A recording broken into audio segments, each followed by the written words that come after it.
Okay, folks, Mr. Vass here, and we're talking about section 3.4, complex zeros and the fundamental theorem of algebra. Just a couple notes here. As you can tell from the title, this stuff is going to be pretty complex, and so I'm going to try to simplify it as much as I can for you. Also, a note on the fundamental theorem of algebra. I won't specifically refer to this theorem in the notes, but I will talk about its consequences, which is the most important thing for us. As I go through this video, there are 3 pages in your notes, so you can expect that I'm going to split this video up into three different videos, one for each page. But I just want to go back to this idea here of complex zeros and try to simplify things for us a little bit. Remember, everything in this chapter 3 about polynomials, we're using the tool of division to help us learn things about a polynomial. So let's just go back to a really simple problem. So we can use long division here to show that 364 divided by 7 is, well, let's see, this is going to be a 5, and that's 35. 36 minus 35 is 1. Pull the 4 down, and then that's 2. 2 times 7 is 14, and then I have a remainder of 0. So remember, it's all about that remainder of 0.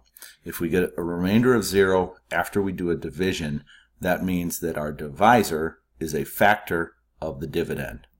Okay? So, and everything we do in this chapter is based on that fact. We just make it way more complex by doing it with polynomials. Alright, so let's get started here. The imaginary unit I satisfies the 2 following properties. You've been exposed to the imaginary unit I in other courses, probably Algebra 2, but now we're gonna see it in how it behaves within polynomials. So you know this. You know that I squared equals -1, and you know this. You can kind of rewrite the square root of a negative number as I times the square root of that the absolute value of that number. Okay, so that we've seen before. And so let's talk about different powers of I. And again, we did this in class, but I'm showing it to you here again in case you were a little bit confused by that stuff. So I is just plain old I.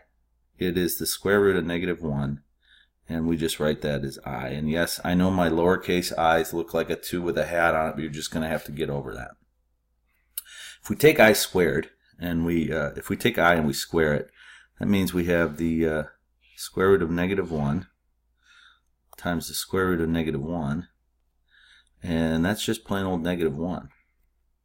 Okay, so the square root of -1 times square root of -1 is -1, and we're gonna that feature is going to come up again, and we're going to show you how sometimes you might be confused by that when you multiply the square root of 2 negative numbers. Okay, I cubed. Well, let's think about I cubed. I cubed, I can, using what I know about powers of, about multiplying powers that have the same base, I can do I squared times I, which would be -1 times I. So I cubed is just -I. And I to the 4th, let's see, that's I squared times I squared, so that's -1 times -1, and that turns out to be +1. Now I'm going to go through the rest of these really quickly to show you that there's a repeating pattern here with powers of I.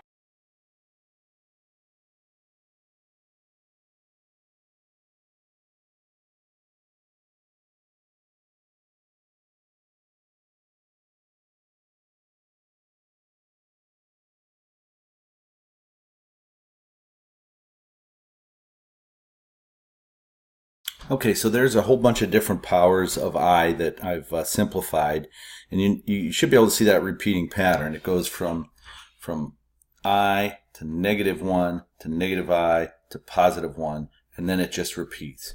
So another way to do this, the way I showed, is just by looking at powers of I to the 4th and then seeing what was left over. You could also do this by division. For example, if you took the exponent of 128 and you divide it by 4, you get a remainder of 0. So you know that 128 is divisible by 4, so it's going to be I to the 4th. if you do 63 and you divide it by 4, you're going to get a remainder of 3, and on your calculator that would show as 0.75, 3/4. So that's going to be I cubed. If you get a decimal, if you do 42 divided by 4, you're going to get a decimal remainder of 0.5, so that's 1/2. That's going to be, or 2/4 if you want to think of it that way, so that's going to be I squared. And if you do 17 divided by 4, you're going to get a decimal remainder of 0.25, which is 1/4, so that'll be I to the first. So another way to think about those imaginary powers of I, the imaginary unit. Okay, so let's go ahead and look at some operations with complex numbers. And the one thing I forgot to mention here is we are talking about complex numbers, and this is the standard form of a complex number, a plus bi. And I'll go ahead and tell you what that means up here at the top of the screen. But if we say that the complex number z equals a plus bi, just know that this right here, that is the imaginary part. This is the real component. And when you combine a number with its real and imaginary components, it is considered a complex number. Okay, so all numbers can be written as complex numbers, just when you separate out their real and imaginary components. And we'll talk about that again in a little bit. All right, so let's look here at some of these operations. 1 minus 2i minus the quantity 3 plus 4i. So I'm just going to go ahead and combine like terms here. It's going to be 1 minus 3 and then negative 2i minus 4i. Don't forget to distribute this negative to both pieces of this number. So 1 minus 3 is negative 2. Negative 2 minus 4 is negative 6. So there's my final answer there, negative 2 minus 6i. Part B here, where we have to look at the product of two complex numbers. You may want to look at the box method for this, or you may want to just use the FOIL method. So we're going to multiply 1 by 3.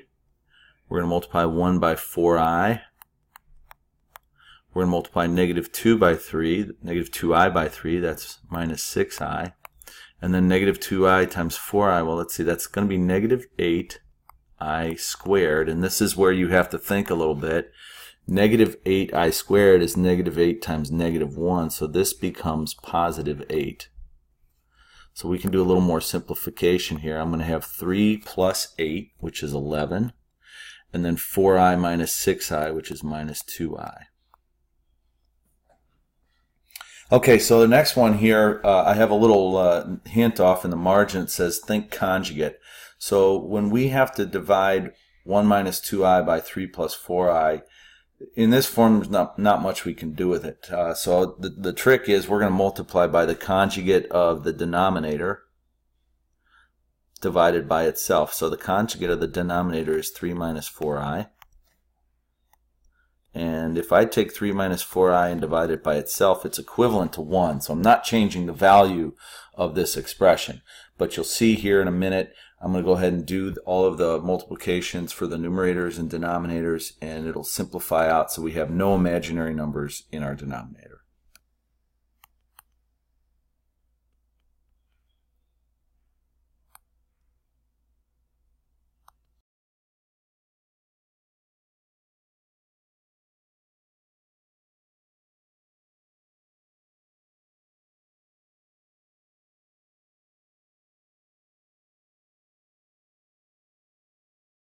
So end result there is we end up with a complex number divided by just a real number.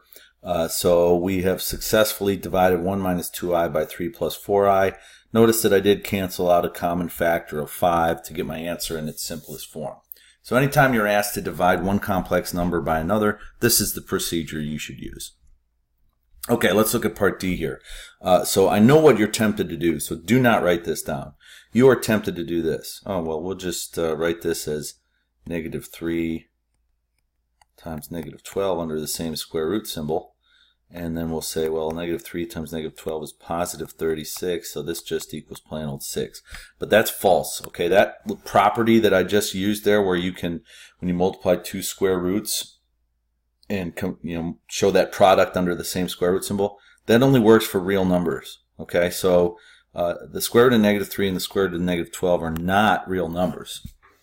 So I have to show this a little differently. I'm going to use the property of the imaginary unit and write this as I times root 3. So that is the square root of -3. And then I'm going to multiply that by I times root 12. And that's the square root of -12.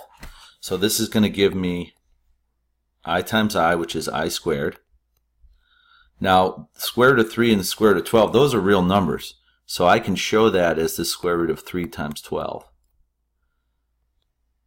So this equals, let's see, I squared is -1.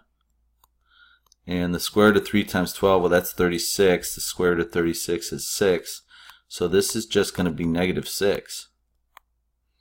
And just wanted to show you that. Make sure you understand you can't multiply those two numbers under the square root symbol until you consider the imaginary part first.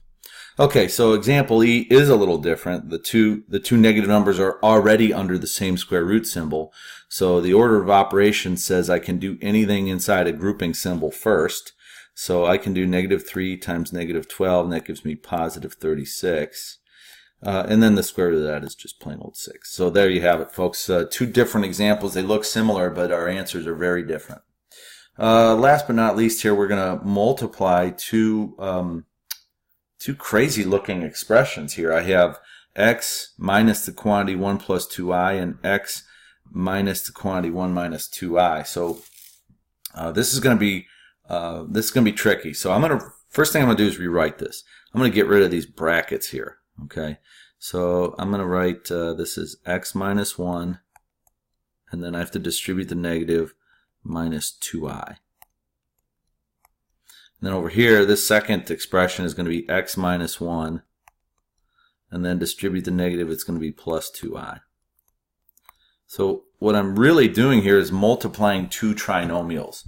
If you were to set up the box method for this, it would be a 3x3 box, so there's 9 different products you have to consider.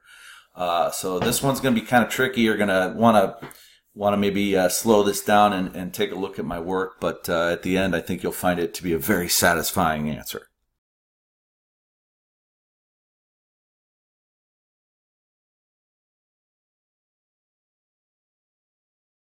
All right, folks, let's count them up. I got 1, 2, 3, 4, 5, 6, 7, 8, 9 different terms here I have to deal with. And that would make sense because I multiplied a trinomial by a trinomial. So the x squared is the only thing I have that is an x squared. So I'm just going to go ahead and write x squared. And then I have a minus x here. And you know what I better do? I better cross these things out as I keep track, as I take care of them. So that one's now done. I have a minus x and a minus x. So that becomes minus 2x. I have a plus 2ix and a minus 2ix. So those cancel outright. Let's see, I have a minus 2i and a plus 2i. Those also cancel outright. I have a plus 1 and then a minus 4i squared. Don't forget that minus 4i squared is negative 4 times negative 1, so that's a plus 4. Okay, so I combine the 1 and the 4, and that gives me a plus 5. Holy cow, look at this. Folks, I don't know if you realize what we just did. We multiplied these two complex algebraic expressions, and we get a quadratic out. X squared minus 2x plus 5. And I think if I can make a connection to something we've done in the past, these have to be the zeros of this quadratic, because this is kind of like written in factored form. So anytime you have the product of two factors like this and it turns out to be a quadratic, then you know what the zeros of that quadratic are. So that's hopefully one of those aha moments for you. But let's move on. Theorem 3.12 from your textbooks talks about properties of the complex conjugate. So it says here, let z and w be complex numbers. If you want, you can consider that the complex number z. Hold on for a second, folks. The complex number z equals a plus bi. It's got a real component and an imaginary component. And then the complex number w equals c plus di, where a, b, c, and d are real numbers. So there's a bunch of different properties of the complex conjugates of z and w. And this symbol right here, I'm going to highlight it in the notes, this is a new symbol. So anytime you see a complex number with that horizontal bar written over it, it means the conjugate, the complex conjugate of a plus bi, which is a minus bi. We've used conjugates a couple times so far this year. We used it back when we were simplifying difference quotients, and then we used it about 5 minutes ago up on this problem where we were dividing two complex numbers. I'm not going to talk any more about this theorem involving the properties of the complex conjugate because I think if you need to use them, just refer back to your notes to these, let's see, 1, 2, 3, 4, 5 properties. What I'd like to do now is move on to working with non-real zeros. So this is where things get tricky. When we work with non-real zeros of polynomials, that means we're going to be introducing that imaginary unit I. So I've got two different polynomials here, f and g, and I'll find the non-real zeros two different ways. All right, so let's go ahead and complete the square with f and use that technique. So we want to find out when x squared minus 2x plus 5 equals 0. I'm going to go ahead and solve this now by completing the square.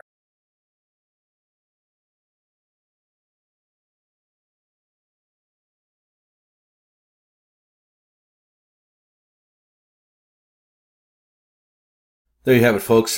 Completed the square on the polynomial x squared minus 2x plus 5.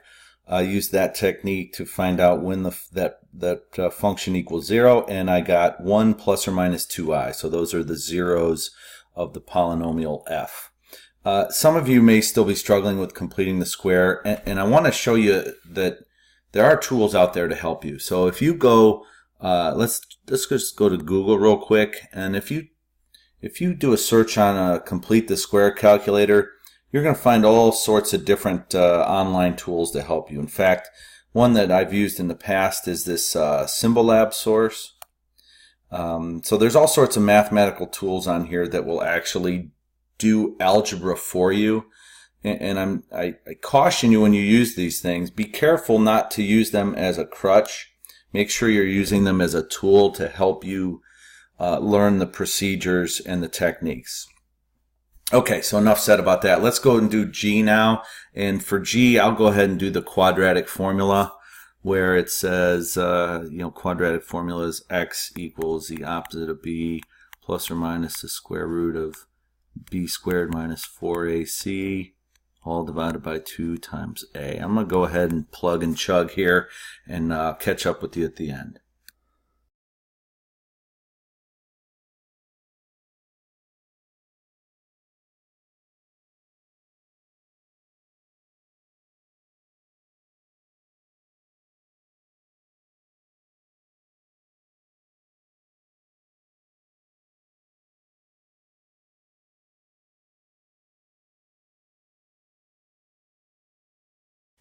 There you have it, folks. Whoa, hey, we don't need to see that. There you have it, folks. The zeros of this polynomial based on the quadratic formula are 2 plus or minus square root of 3.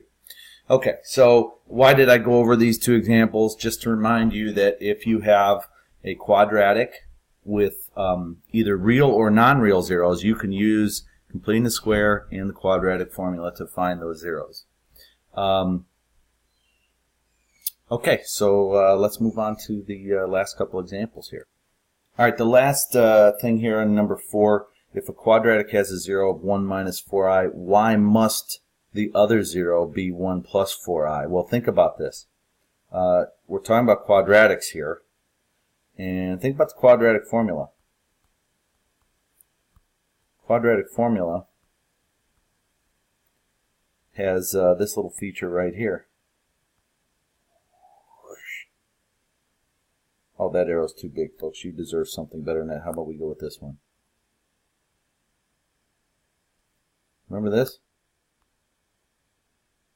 quadratic formula always has plus or minus the square root of something. So if under that square root we have an imaginary number, we're going to be both adding and subtracting that imaginary number. So if 1 minus 4i is a 0, then 1 plus 4i also has to be a 0. So that little fun fact is going to come up here in another minute. I'll review that with you again. Last example here, 5, says write 6 as a complex number.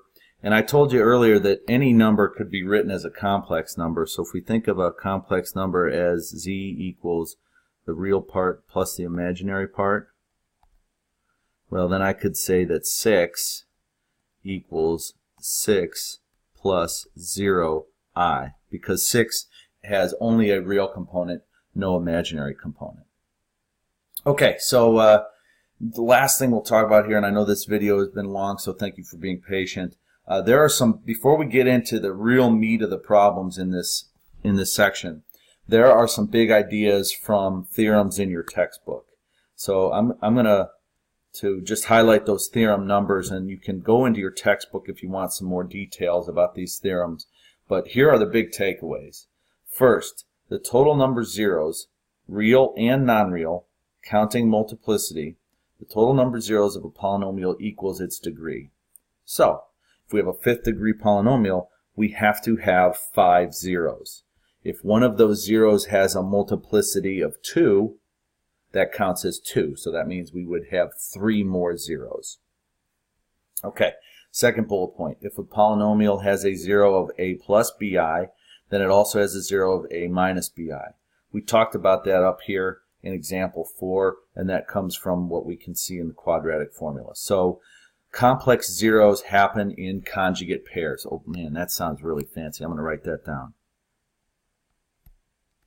Complex zeros happen in conjugate pairs. Okay, so that's a little fun fact for us. Let's move down to the third bullet. If a polynomial has real coefficients, then the final factored form will be linear factors for the real zeros and irreducible quadratic factors for the non-real zeros. Holy cow, that sounds crazy. What this is saying is that for any polynomial with real coefficients, we can factor that thing into linear factors for real zeros and irreducible quadratic factors for the non-real zeros. Let me give you an example of what an irreducible quadratic is.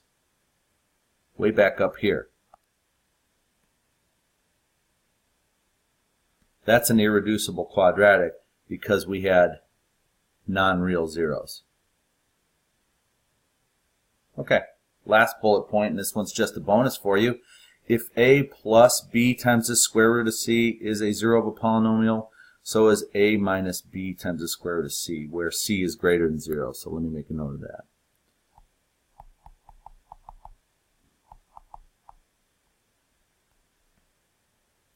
Okay, so where c is greater than 0. Okay, so where can we see an example of that? Take a look back up here at these zeros. 2 plus or minus root 3. So if 2 plus root 3 is a 0, 2 minus root 3 is a 0 as well. And that's where our irrational zeros will occur.